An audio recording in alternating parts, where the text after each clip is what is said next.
In a lot of ways, I resent having been told that there's a right way to do art. There's no right way to do art. There's no right way to do anything. It's mostly a matter of opinion. If you need proof, try thinking of anyone you remember from neighborhoods you've lived in, anyone you remember. If you need proof, try remembering what you were like when you were 14, before you'd reached any semblance of what you would call maturity.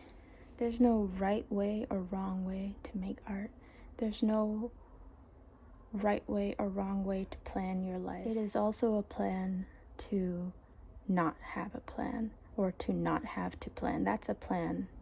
If I could give any advice to my younger self, so 5 years ago, who was also a full-time artist, I would tell them to stop taking advice. I took art lessons at a college, and I was surrounded by people who I felt like weren't using their money's worth. These are all people in my same age group, and they were all studying art and trying to get an art degree. Now, who am I to judge someone? Yes, but I do have to judge when there's a broken personality. This idea of being too broken to work, or being too broken. This idea of being too broken. This idea of attaching to something is a good idea or helpful. Like, it's something that is a good use of my time, like a smart use of my time. And the logic behind that being, now I can prejudge, things for the future. And for the future, I'm more prepared because I've now set aside certain things as too much of something or too much of this. So I guess what this video I want it to be about is my experiences in art school. And I didn't start off with an idea, but I had a kind of concept, and this is what I'm gonna talk about. I'm gonna talk about that. I didn't have an idea of what I'd do this video about, but I think I want to talk about this. It kind of reminds me of when I was in 4th grade or something like that, and I was being taught computer science, or like typing, learning to type and use Microsoft Office in elementary school. And I remember there being a certain point where it started to feel like I was the only one who was paying attention in this basic typing class. And like, this was really weird because, it was a really small class. It was a private school. And I was only 1 out of 6 at this point, or 10 kids. There's only 10 kids in my class. In art school, it seemed that people could have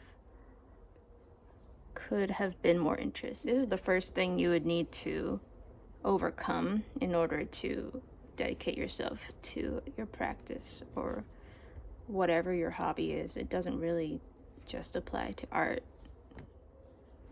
The idea that you're doing it wrong is the number one biggest enemy to yourself, and it's from yourself too. It's the number one biggest enemy, and it's something that you need to continually knock down so that you don't have to spend time with it. It's pretty ridiculous. If you look at it, what you see underneath is just emptiness, and it's fake. You have instinct, you have natural feeling for these things, especially art.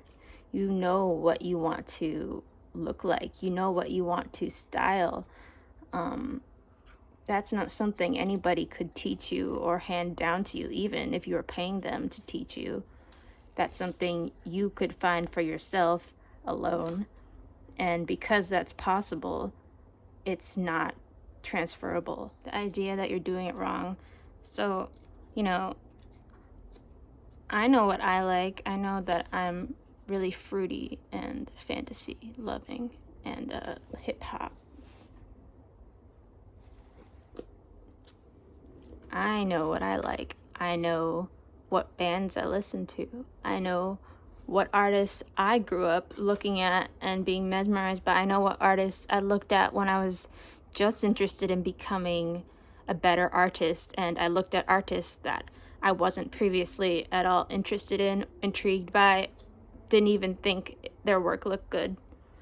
I still looked because I wanted to become a better artist, and to become a better artist or better at anything, you must expand what you think you know about that subject. So that would mean looking at all of the art you can find, from free books that are being like handed out. Sometimes there are weird things like galleries having little sit down spaces underneath, and they might have free pamphlets. There might be free art books. You might go to a library and spend time browsing, taking notes, jotting down doodles, copying drawings really quickly, sketches, just for the purpose of improving your knowledge of art and your knowledge of styles.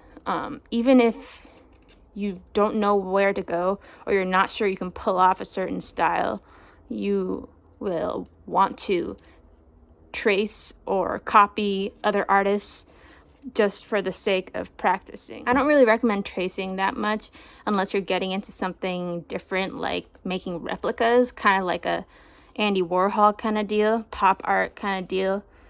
But I do recommend always keeping stocked up on notebooks, pens, pencils, pencil lead, and even headphones. I used to walk around with my, when I was a kid, I would take my butt all the way to the CD and record store, and I would spend hours looking at all of the albums, getting ideas as to what I wanted to be interested in for the next year or a few months. And I would buy records, CDs, and put them in my CD player before iPod existed, or before I could afford an iPod.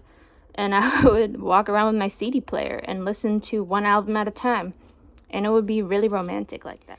I even went to the libraries and checked out CD collections. I even did this once recently, as in a couple of years ago, when we've all uploaded, for the most part, to iPhone technology or Apple's, whatever, that's proof that I was working really hard even when I was 15, which is about when I was moving into becoming a professional. I taught myself to bike as a teenager alone in the parking lot, and I fell a few times, but I was able to bike my way across town and back without a cell phone, without any maps, without anyone to call to pick me up.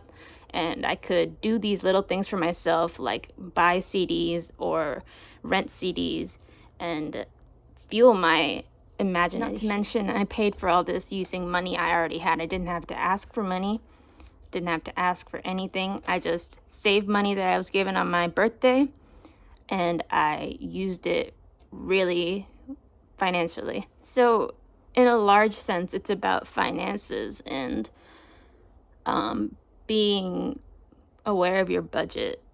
If you want to be a professional at anything, even time needs to be budgeted.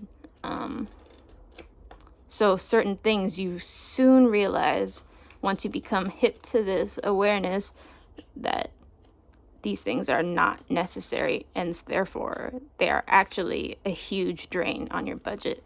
Huge. I fear that social addiction is not a talked about problem, and I fear that internet addiction is not a talked about problem. If you want something and you want it badly, like you care about it and you work hard for it, you will manifest that reality. If you sit around and wait for opportunities to come and be dropped into your lap, you lose a lot. If you sit around and wait for opportunities and you don't constantly prepare yourself, you will miss the opportunities when they arise. That's a guarantee. So you must continue onwards. You must continue with your broken sense of sincerity, and you must follow the white light. You must follow the golden trail and keep going through the madness and the strange, weird blockages and the nuttiness. It's not scary and it's not new. It's not scary and it's not something you haven't seen before.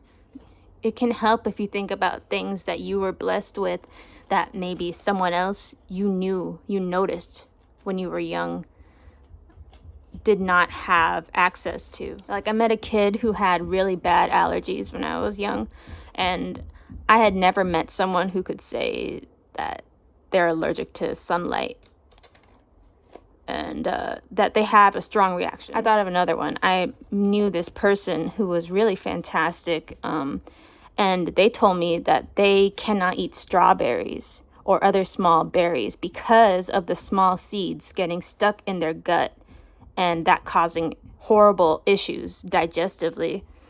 So that was the weirdest thing I ever heard to me. And I didn't know that was possible. In my mind, strawberries are such an innocent little, fruit and an innocent little just thing to exist in this planet that they wouldn't hurt anybody. But here's someone who can't eat them because the seeds get stuck. Like, things that shake you out of your imagination, your comfort zone. I would never have expected anyone to tell me that a small berry could be the source of their problems, but it makes sense when you think about it, because you can imagine that a person exists that has had certain problems in their lives that now they're vulnerable to certain things, like tiny seeds, which are not really that harmless, They're pretty fibrous, and I can imagine hurting my own teeth. Like, I've hurt my teeth on popcorn kernels. So, letting life pass you by, but also crying about it. That's the biggest waste that could be. And I don't want to point fingers at people I knew, but I feel that it's not really balanced fairly. I went to Catholic school. It's a prayer of my diet.